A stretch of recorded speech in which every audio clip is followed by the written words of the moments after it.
Ah, il y a du soleil, ça fait plaisir les amis. Le Tarn, et ça piaille un peu. Alors on est dans la nature, tel un poulet dans son environnement naturel finalement, hein.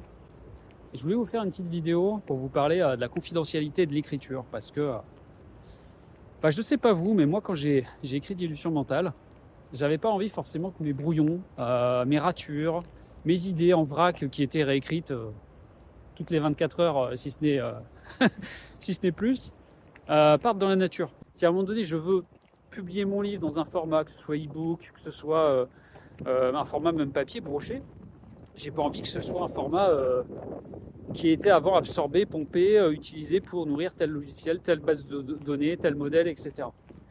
Et donc ça me poserait un problème aujourd'hui quand même d'utiliser des chatbots qu'on connaît, hein, que ce soit ChatGPT, Gemini, Claude, je ne sais pas ce que vous utilisez.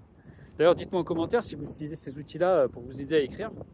Quand c'est sauvegardé dans le cloud, quand vous sauvegardez vos écrits et que vous pouvez les réutiliser sur de votre PC à votre téléphone, etc., vos données elles transitent en fait sur le cloud. C'est-à-dire qu'elles sont sauvegardées sur des serveurs qui ne vous appartiennent pas. Et en fait, surtout quand on a de l'IA avec, on sait très bien que ces entreprises réutilisent vos données pour entraîner leur modèle, pour améliorer leurs résultats, etc. On ne peut pas leur en vouloir spécialement, hein. Après, chacun a son modèle.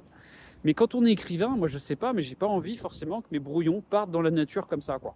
Et c'est vrai qu'avec Localprose, donc le logiciel que j'ai développé, cet atelier d'écriture, je l'appelle souverain parce que justement, les données elles partent pas dans la nature. Tant que vous décidez pas de vous-même d'exporter via une plateforme en ligne, ça reste chez vous. Donc c'est à vous bien sûr d'être garant aussi de bien sauvegarder vos fichiers, etc. C'est la contrepartie.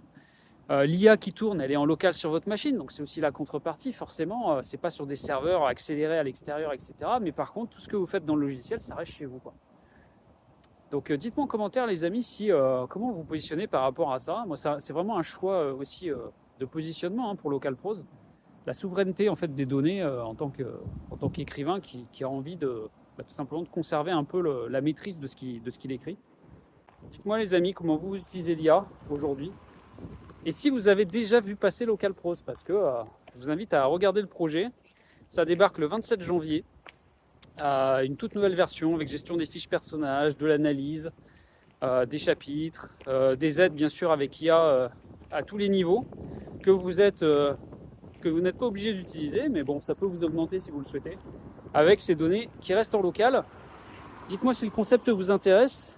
J'allais m'asseoir dans la flotte, là. On va se mettre en bordure de banc. Et moi, je vais prendre mon petit sandwich du midi. Je vous fais des bises, les amis. Prenez soin de vous. Et bonne écriture.